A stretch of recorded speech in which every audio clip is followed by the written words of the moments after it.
Lemoore, rock capital of Brooklyn. Yeah, that was my home. That was my CB's. I mean, you know, I would say CB's deserves,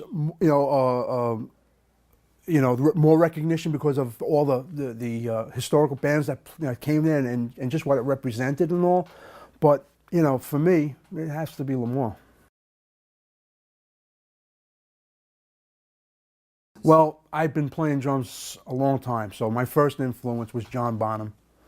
I loved his heaviness, his simplicity, right in your face style.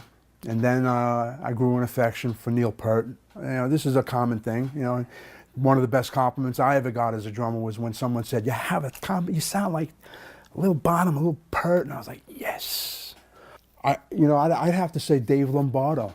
Dave Lombardo, we played shows with them. And I'd just watch his feet.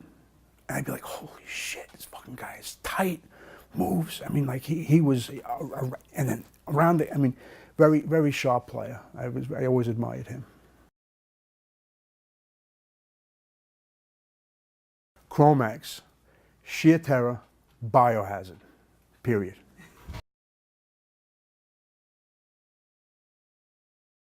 The first time I snuck in there underage and I saw Zebra. That was the first time, and that was my first perception of what it was like to see a band in a smaller environment. So that's number one. Number two is Motorhead, hands down. I mean, my head was exploding at that show. And I'm trying to think of a third one. You know, it's funny. I always admired Twisted Sister. I thought Dee Snider had the energy and the control of the audience that was, second to none. I mean, he made an entire 1,200 people packed house of Lemoore jump on one foot, you know, just because he could. And so yeah, it was always fun watching Twisted Sister there.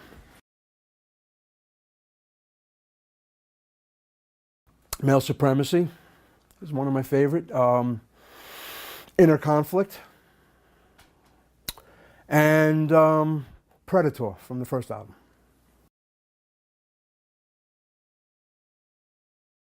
It would be A Growing Concern, Public Assistance, and The Eliminator.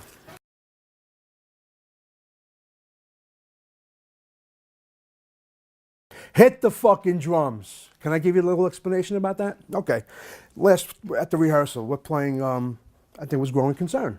Growing Concern starts out with a fade in of drums, like, so I'm trying to like be dynamic, you know. Then he's like, oh, what are you doing? And I was like, I can't hear you. And I'm like, Vinny, the song starts out, you know how it starts on the record, it starts off, He goes, hit the fucking drums. And I was like, okay, there you go.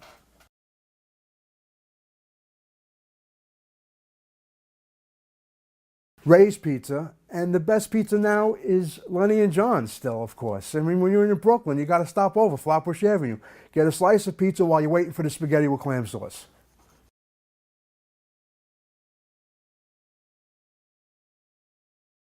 If you have a passion for something and you stick with it long enough, you will prosper from it in one way or another. Maybe not always financially, but it will fulfill you because you know that after all those years, you were true to yourself.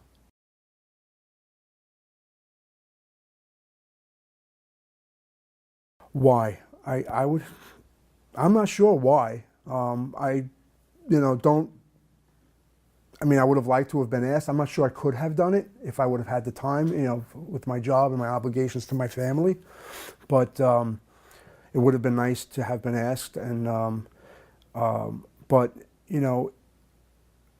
there are a lot of people in Europe who were really glad to see that version of Carnivore. And, to me, Carnivore's music is more important than my feelings being hurt. So the fact that they got to see a version of Carnivore, at least got to see Pete up there singing Carnivore songs, yeah, I would have loved to have been part of that, but, at least people got to see it, and that's good, and that's important.